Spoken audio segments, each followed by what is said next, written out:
So kind of moving on to the medical phase now. And at this point, we know that trans people can go in one of two routes after they socially transition. They can either choose to medically transition in any form of medically transition, or they can choose to just socially transition and that's it. And they just continue to wear the appropriate clothing, they go to the right restrooms, and they just get called the appropriate name and pronouns.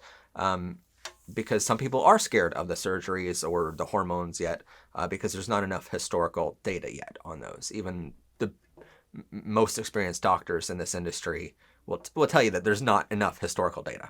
And so with that in mind, what do you feel about that? Like, is it okay for a trans child to choose that's not the route they want to go yet? Because we also have heard that, puberty is not reversible, but puberty blockers put a pause button on it until you can make that decision as an adult.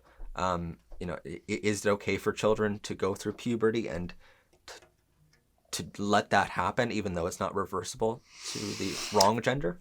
Wow. Yeah, that I wish I had the ability to, put a stop to testosterone entering my body, because once you reach that point, it is hard. You can't reverse it. Bone density, certain features, your voice.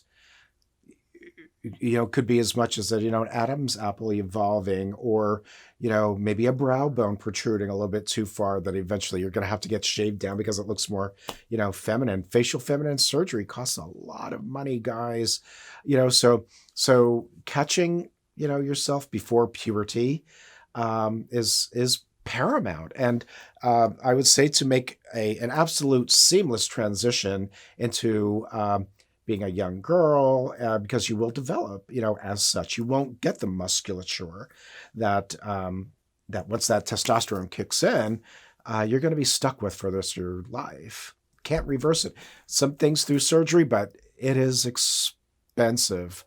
Look into the facial feminizing surgeries and such, or perhaps in a trans man's case, pectoral inserts or whatnot. I mean, there's more fine tuning, I think, that goes into male to female than female to male, because testosterone does a heck of a job on your body. So does estrogen to a male body. There's a lot of changes that occur, but estrogen and the use of other hormones will not reverse the size of my hands, the size of my feet, my bone structure now.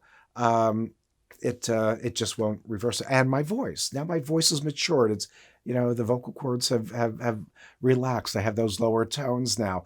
Whereas, early pubescent, you'll maintain that high register. The vocal cords will not, develop as a male. So there's some things that are reversible too. However, when you start getting later on into transition and you go from puberty blockers, and now you're 18 and you could be prescribed estrogen and progesterones, whatever you're doing. I'm not advocating, either for you. Listen to your doctor, your endocrinologist. They'll recommend what's best for you. But be prepared if you want to have children, down the pike. You could go to a sperm bank, have your, have that done. Preserve it, because once you go so far into estrogen treatments, there's no coming back. You will be sterile. So there is a window of a period, which is 8 months. So if those that are transitioning, you want to dabble and you decide perhaps hormones aren't right for you, do it before that 8-month mark, because you're now at the point of no return. You will not be able to reproduce as a male if that's what you want to do. Crazy things in this world, but no, do a little research and find a lot out, from your doctors. I'm not a doctor, so I'm not advocating any advice here, but that's the way it is.